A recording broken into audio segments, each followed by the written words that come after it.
Hello everybody, it's Adele here with you from Sci Fi London, and right now I'm joined by writer-director Aleem Hossain, whose film After We Leave is having its world premiere here with us at the festival. How are you, Aleem?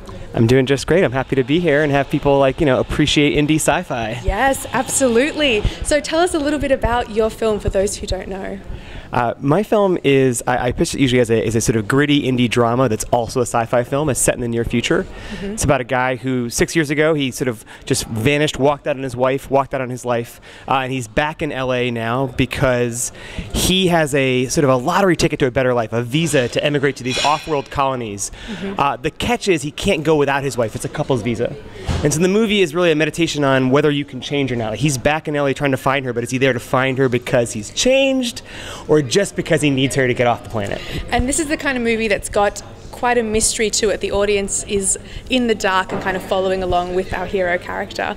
And for this film, has it been with you for a long time? How long have you had this idea for? If we were to go back to when I first had the idea, it would be 8 years ago.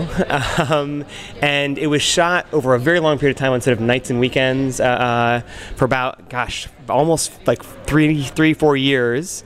And then it languished a little bit in post, and then I finally finished post, and now it's finally going to be seen by audiences, which is very exciting. Yes, it's finally out there in the world. It must be such a great feeling. It is. There's a point in the process where you're so in the weeds working on it that you almost forget, oh yeah, this is going to be seen. And right now being here, I had that feeling like, oh wow, finally yes. I can talk to people about the film and hear what they think and see what they agree with and disagree with and like and don't like. I'm really excited about that. Oh, that's so exciting. And this is a low budget, indie feature. You said you're filming nights and weekends. Yeah. What is that process like, doing an indie feature that's also a sci-fi film? It was very important to me to sort of do that. One of the reasons I made the film the way I did is I very much believe that we need to sort of, that more filmmakers need to feel entitled to make sci-fi. That it is so right now the domain of a very few big budget movies so often, and I think that that's not all sci-fi can be. So I really wanted to sort of prove that you could do it. And then on top of that, I wanted to work in a different way than I'd done previously on the short stuff and the web stuff that I'd made before. Mm-hmm. I had followed a very traditional model of production, and that model leads you to be conservative. Like when money's on the line, when time is tight, you always make the safe choice. You make the boring choice, to be honest. And so I thought that if we shot nights and weekends, if we had the gear, we could just go out and take a risk. If it didn't go right, we go out another night and do it. And that led to, I hope, a film that is, only a film that only I would put out in the world, mm-hmm. as opposed to something sort of more generic. Mm-hmm. Oh, that's really cool. I think that you've definitely left your stamp on it, and it is cool because this film does have very real, indie drama type roots, and then it has this overlay of sci-fi. We had a mantra on set which was, remember, sci-fi in the background, moral dilemma in the foreground. That's what I would say over and over again. That if they're ever staring at the VFX, maybe with the exception of the first shot in the movie, if the audience is ever primarily focused on the VFX, I had made a mistake. Right.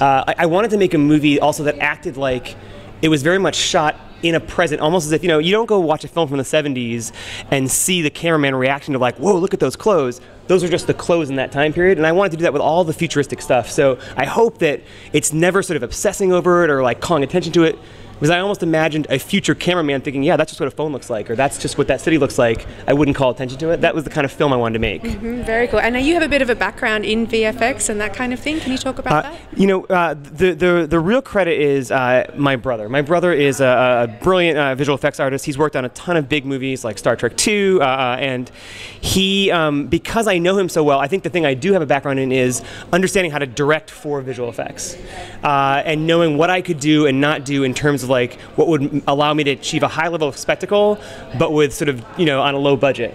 Right. And I think, there's the communication between a director and a VFX artist is so important if you're going to do low budget sci-fi. But if you get it right, you can do it. I really believe, people with very little means, women filmmakers, people of color filmmakers, we should be making sci-fi. It can happen. It is possible. Here is an example of it working. Amazing, amazing. And so because it was your brother helping you out, did you also push him to the limits? Yeah, part of the goal really was actually to unchain him. He had been coming out of a Hollywood production model where you don't have a lot of freedom and a lot of creativity, and so it was more a matter of I knew he could go further, but no one would let him. And so on this film in general, I said to my actors, you always have one more take if you have an idea. To my cinematographer, we're only going to shoot when you like the light. And to my brother, what do you want to do? How do you want that interface to look? How do they never let you do that? Or what kind of handheld VFX shot should we do that you don't get to do? Mm-hmm. And I think when you do that, when you tell people, people give me your best, the film comes out better. They step up to the challenge. Yeah. And so there is some really great tech in this. What is one of your favorite, technology pieces in the movie?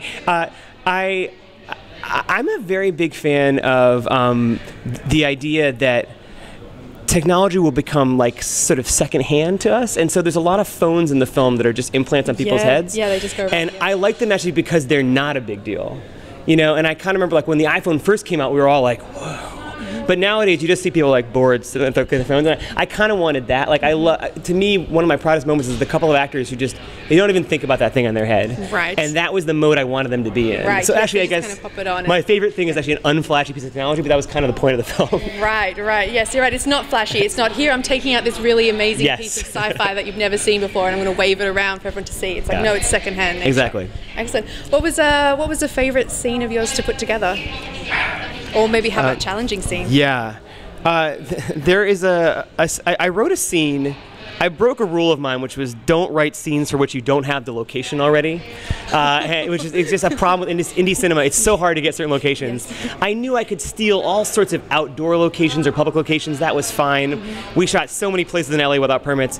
But I wrote a scene that takes place in a sort of, I don't know what they call it here, but like a DMV, a Department of Motor Vehicles, like a bureaucracy waiting room. Yes. And I wrote that, and like for a year I was like, why did I do that? Where am I going to find a government building that'll let me film? And then I was like, can I stage it? Can I, get the right chairs? And then eventually we were like, let's just walk into a DMV and see how long before they kick us out. And we went in, we were in there for about 8.5 minutes, and then they kicked us out, but we got enough footage and it's in the film.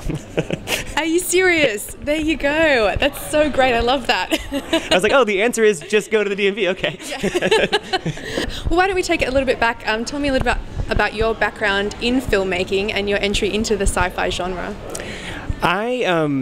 I grew up in a really diverse family. My dad is a Muslim immigrant from Bangladesh. He immigrated to the U.S. My mother is like a sort of white American, grew up in a Roman Catholic family. So I grew up in this like really diverse family where we watched so many different kinds of cinema. Bollywood and art house and Steven Spielberg. So I definitely think that in the sort of ethos of my family was that.